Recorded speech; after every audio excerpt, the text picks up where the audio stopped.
Did you know in ancient Egypt, they really didn't have cookbooks like we have today? Instead, the adults just told their children the recipes that they had learned when they were kids.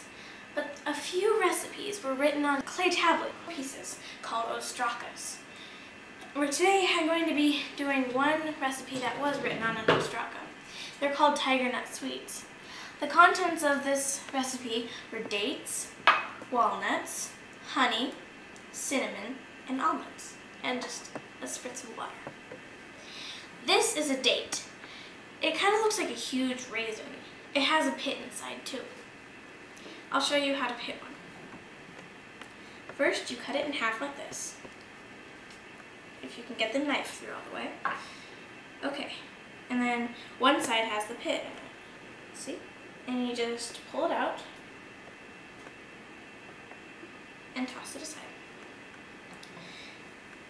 Then you cut the date into strips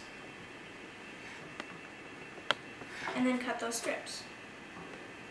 Just tiny little bite-sized pieces. And since they're so sticky and gooey and sweet, it's really hard to get through them. It can take a while. So I'm only gonna cut one right now.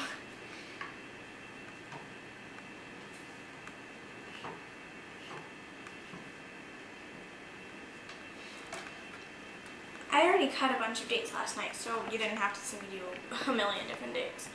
That would take a while. You know, these pits kind of remind me of a cross between acorns and walnuts. And speaking of walnuts, that's our next ingredient. So we're just going to put all the dates in here, if I can get them out. They're very sticky, like I said before. Okay.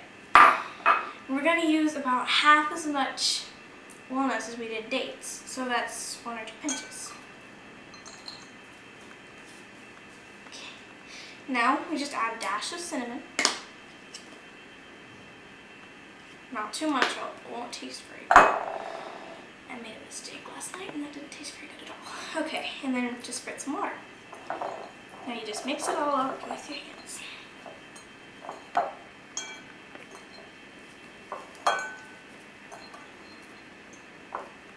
I'm going to make sure you get all the walnuts in there.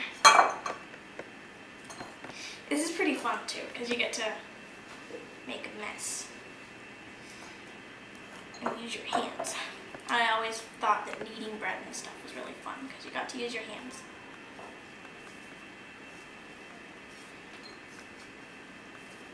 So once you have it all mixed in, it'll look like this. It doesn't look very good, does it? But it tastes good, trust me. So you want to take enough off of it to make a ball about an inch or a half inch to an inch in diameter. Like this. Then you take this brush, put some honey on it, and just put some honey on the top of it, like this. Then you can just spread the rest of it around with your hands. They're very messy, but still fun. You know when it's completely coated in honey, when it's all shiny. And it's coated in honey. So then you drop it in the bowl of almonds, and you just cover it.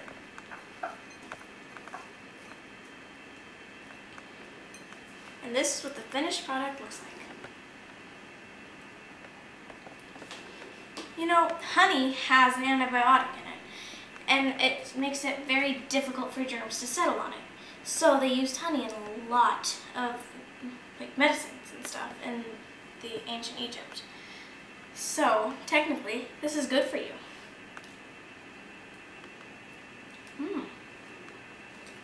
It's one of the few things that are good for you and taste good too.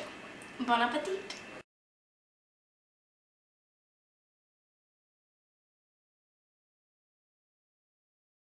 Hi, and welcome to my kitchen.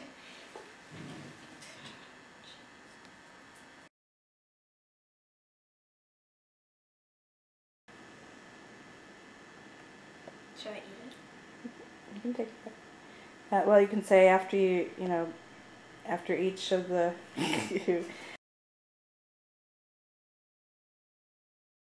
A few recipes were written down on ostrakas. cinnamon, take about half the amount of walnuts, as much as they learned when they were children. But a few... Panning out.